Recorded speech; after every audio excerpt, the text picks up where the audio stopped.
Hi, welcome to Teach With Me. I am Miss Jen. Today we are going to be doing the letter I. It is our next letter in our ongoing A to Z Directed Draw series.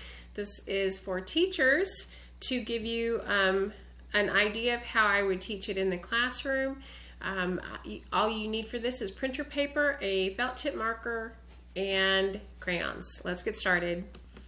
To draw an igloo, we are going to have the kids turn their papers horizontally. Over to the right of their paper, they are going to make, you can say a rainbow shape, or you can say like an upside down U, whatever you think will work. The next thing they're going to do is they're going to draw sort of a,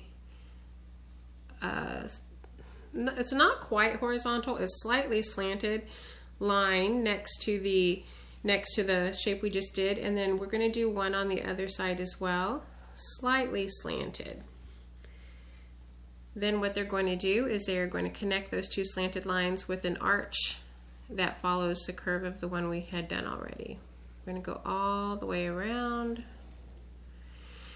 Once you have that arch done, what we're going to do is we are going to start, we need to draw a line here, connect the inside of the Eskimo igloo. Then what we're going to do is we are going to draw a line that goes this way, a small one that goes this way to the right, and then we're going to connect that whole thing with a curve. So we're going to go up all the way around and connect it.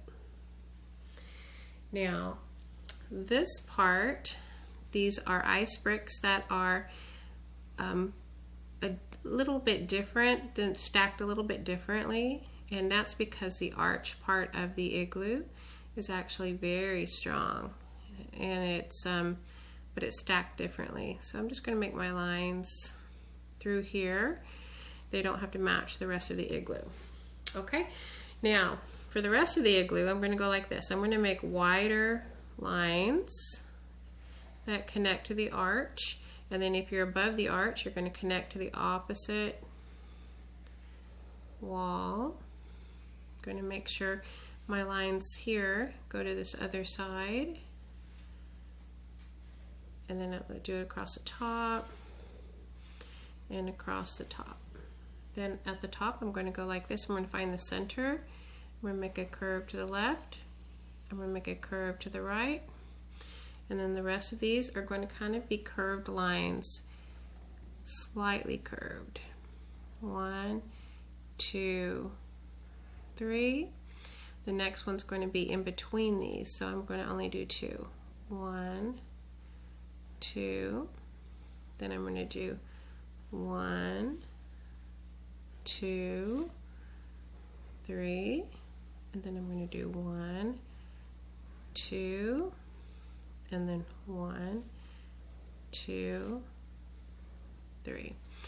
All right, now we're not finished. Now what we're going to do is we're going to draw sort of a, let me show you my sample, this sort of thing around the igloo, sort of a cleared out area of snow, and I'm going to just draw it like this. It's not going to be exact or the same for everybody. I don't really have too much room on my other side, but that's how it's going to look.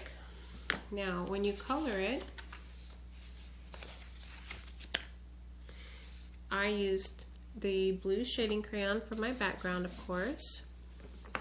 I used a white for the snow and then also for the igloo, but because I wanted it to have an outline to it, I used a cornflower. This one's a little sparkly, to do the tracing around the two areas. And then for inside the igloo, I did it in like a light black, slightly shaded. All right, now for the sentence writing today, I'm going to do it a little differently. I normally have it pre-written on here. Instead, today I'm going to write it with you.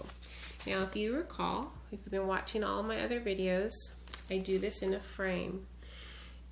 No matter what letter everybody's first sentence is always the same frame.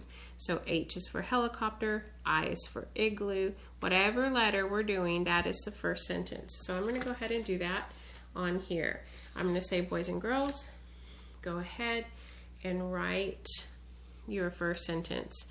I would probably only have this if a student really needed it at this point, because this is now, we are coming up, this is our 9th one. So at this point it should be fairly easy for them to do. So I would probably just give them a blank paper. I'm looking at their spacing.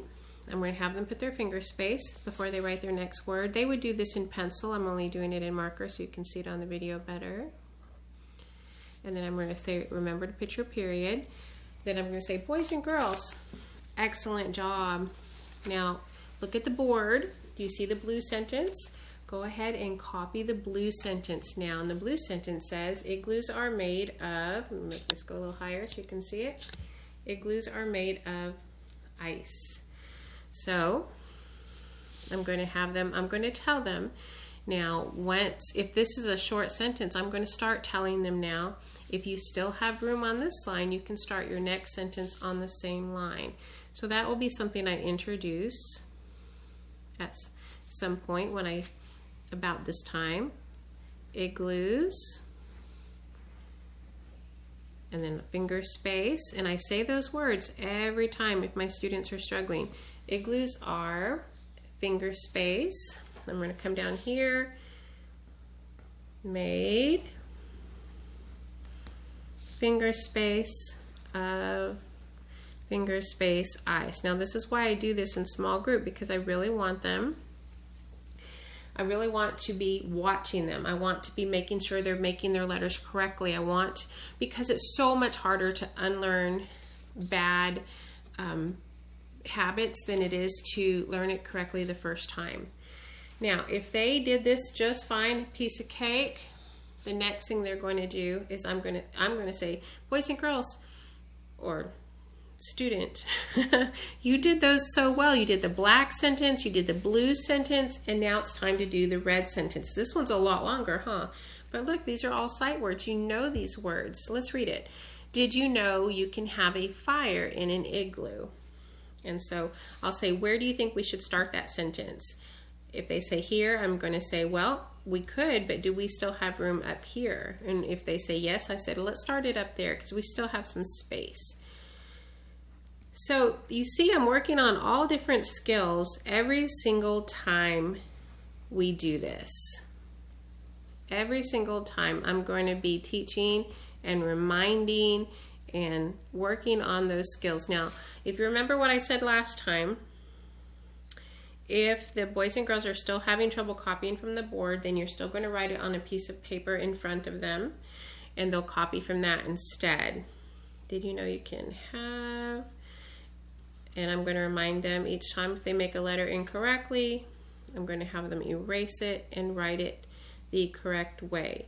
You have to do that, or you're going to get second and third graders who cannot form letters properly.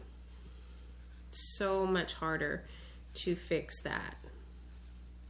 All right, and then once they're finished, you are finished with this activity. You're going to put it together on a piece of large construction paper, because remember, we are also making a book. All right, well, I hope you found that helpful. If you did, please like, subscribe, and share. And I wore a shirt today. Today it says Friday, Friday, Friday. All you teachers out there, happy Friday.